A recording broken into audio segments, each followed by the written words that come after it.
President-elect Dr. Mohammad Mizu of the Maldives, who's seen as having pro-China leanings, made his first statement regarding the removal of foreign soldiers from the Maldives within the confines of the law. He emphasized that foreign soldiers cannot be stationed in the Maldives against the will of the Maldivian people. Mizu expressed his intention to initiate the process of removing foreign soldiers on his first day in office. The president-elect stated that besides presence of foreign soldiers, the country's economy was enslaved as well. President-elect Mizu addressed economic concerns, stating that the country's economy has been heavily burdened by debt, with a significant portion owed to a specific country. The opposition candidate Mohammad Mizu in fact has won the Maldives presidential election, beating incumbent president in a second round runoff. This could see a shift in the archipelago's policies with a pro-China stand. Now, the Election Commission of Maldives, remember, announced that Mizu had received 54% of the ballots, while Soleh received only 46%.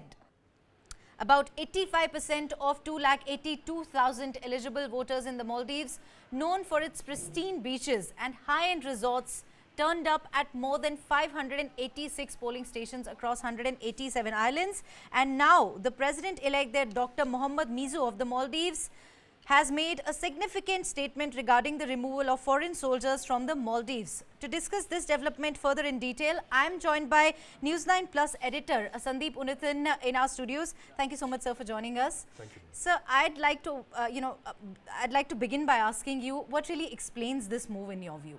Well, Mizu contested the elections on this India Out campaign, where he said that he was going to, get India out of the Maldives. And what is the presence that he's talking of, these so-called soldiers? Maldives and India a few years back agreed to station a number of Indian aircraft there for the benefit of the people of the Maldives. These are 2 advanced light helicopters and 1 Dornier patrol aircraft. And these aircraft are with a small crew for maintenance and for flying these aircraft of about 40 or 50 personnel. These are for the benefit of the people of the Maldives. These cannot be seen as an Indian military presence on the island, like it's being pointed out, like this so-called soldiers. This is not a military base for India. This is something that India does with other countries as well, for humanitarian grounds, for helping the people of the Maldives to move, evacuations, transport between the islands. Maldives, as you know, is an archipelago nation. There are issues of evacuation of, its citizens, and these 3 aircraft have proved to be very useful, very helpful for the people of the Maldives in the last couple of years. But then, unfortunately, politics seems to have taken over the narrative, and Dr. Mizu has fought his elections on this so-called India Out campaign, and now he is living up to his campaign promise. That's what is playing out. It's very unfortunate. How do you think India is going to be impacted by all this? Well, it's Neha, that's a good question, because in the last couple of years there's been a kind of seesaw battle in the Maldives. It's a very small country. It's just 500,000 people or so, 500,000 people. That's like a suburb of Delhi. But the strategic geography of the Maldives, the location in the Indian Ocean, makes it very important for both India and for China. For China, it's part of the Belt and Road Initiative, the BRI. Maldives is one of the key countries that they have been targeting for the last decade or so. For India, it's literally in our backyard. We cannot have a Chinese presence so close to the Indian mainland, just about 700 kilometers away. So both sides have kind of had candidates of their choice in the government. Dr. Solih was India-backed. We were very keen that he come to power, but it so happened that the Chinese-backed Dr. Mizu's party has taken over, and now we're going to see a period of balancing between India and China over the next 5 years. So this has been going on for the last decade or so, especially after Xi Jinping assumed power in Beijing, where China has become more aggressive, more forthright. This wolf warrior diplomacy has taken root, and India is giving it as good as it gets. Right. Well, talking about the strategic importance of Maldives, how is India going to counterbalance, let's say, China in the region?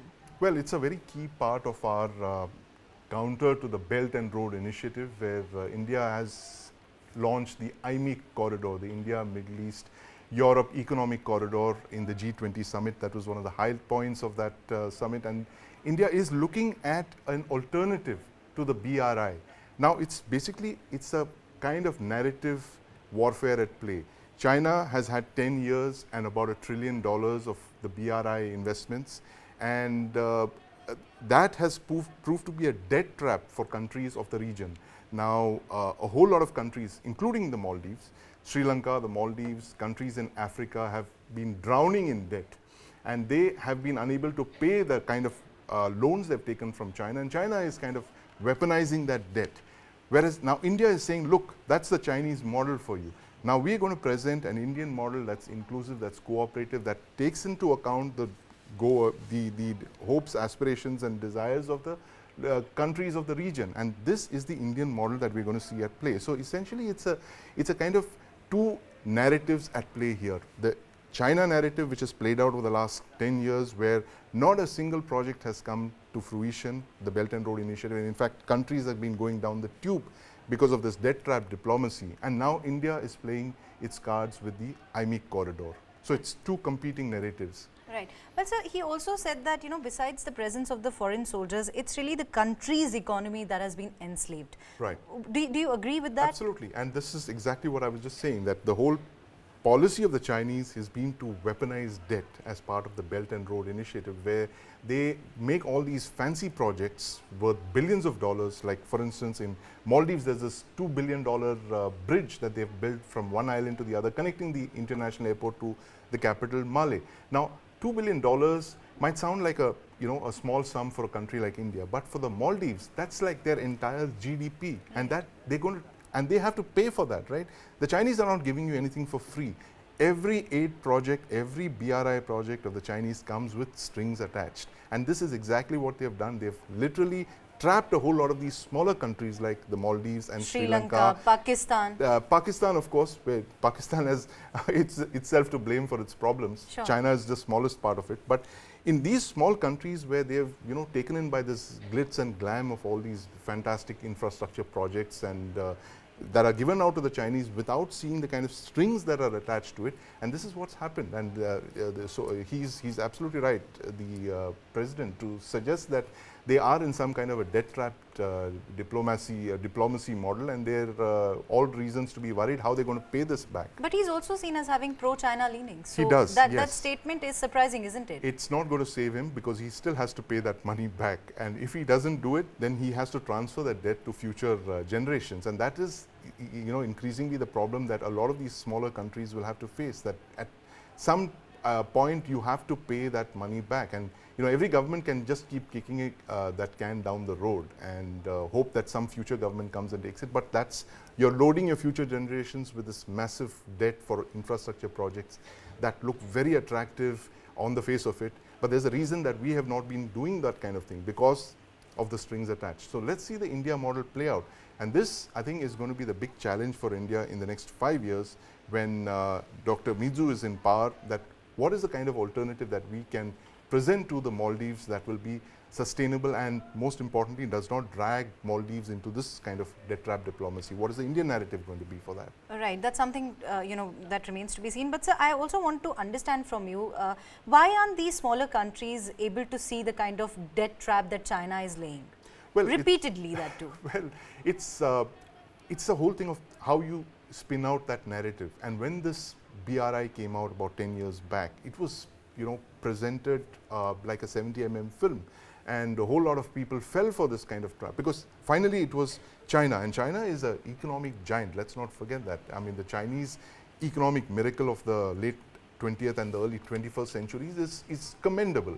But to use that, spin that out, and entrap smaller countries in Asia and Africa who get taken in by this glitz of infrastructure without realizing that somebody has to pay the bill, and that somebody is actually me. And these projects don't come for free. I think they just got taken in for a ride, and now they're going to have to pay the bills. And that's when your entire your sovereignty comes into question. This is exactly the problem that Sri Lanka faced last year.